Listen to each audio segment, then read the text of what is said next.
I am Sophia Marble. I go to Anvil City Science Academy and I'm in 7th grade. I interviewed Marilyn Kazuna about King Island and the relocation of the King Islanders. She was born in Nome, Alaska. When she was a baby, Marilyn spent the winter on King Island. Their father decided to move their family to Nome in 1958.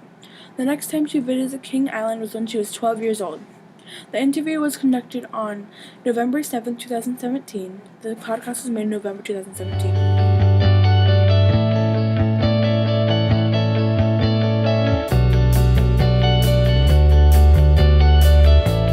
King Island is an isolated island about 90 miles northwest of Nome.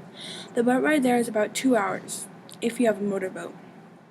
When you visit King Island, you have to go when the water is very calm and there has to be no wind. Once you're there, you can't leave until late spring, early summer. Before the relocation, there were about 200 people living on King Island, about 50 houses/buildings. The houses on King Island are made of driftwood and aren't that very big. The size of a bedroom were a little bit smaller than this living room.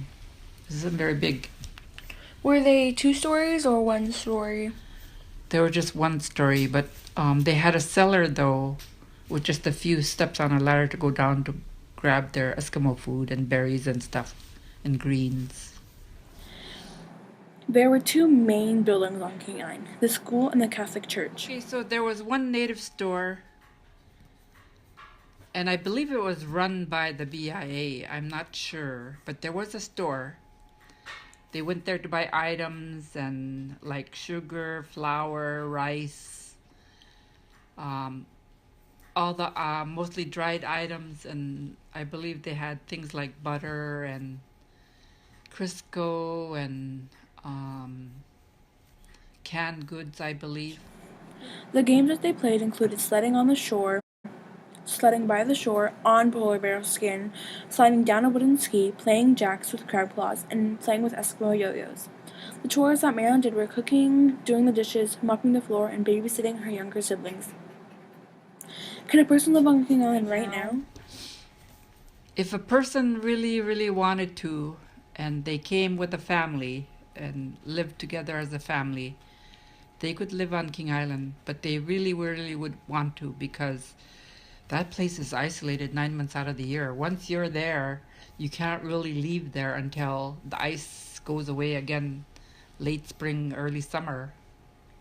Or not unless somebody picked you up in a helicopter or a plane that could land on the ice floe. Currents. The winds have never blown down a house due to great maintenance by the owners of the home. In the early 1960s, the Bureau of Indian Affairs stopped sending teachers to the elementary school on King Island. That action forced the families with school-aged children to relocate to the mainland, Nome, Alaska. The reason for this action? Relocation was because the Bureau of Indian Affairs had closed down the school, and they were saying that a big rock was going to roll on the school building. Did the rock ever roll? No, it's still there. The rock is still there, but it's, we live right there on the south side of the island, and it's a real cliffy area. Everything is built at a 45-degree angle. So you're going up and down, exercising all the way, all the time. So it's a real cliffy area, and so it looks dangerous when you look at it, but that rock never rolled. A lot of King Island families were devastated because of the relocation. This was a very difficult period for King Islanders.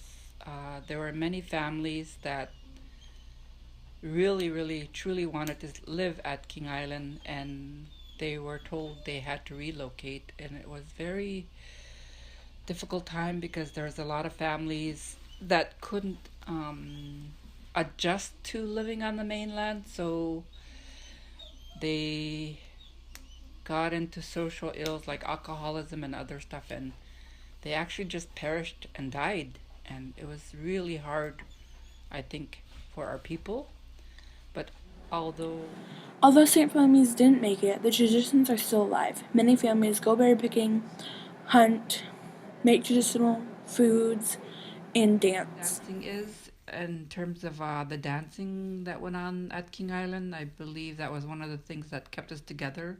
was the Eskimo dancing we did here in Nome when the people moved and relocated. Although we have some families that survive and stayed strong and survived the harsh relocation.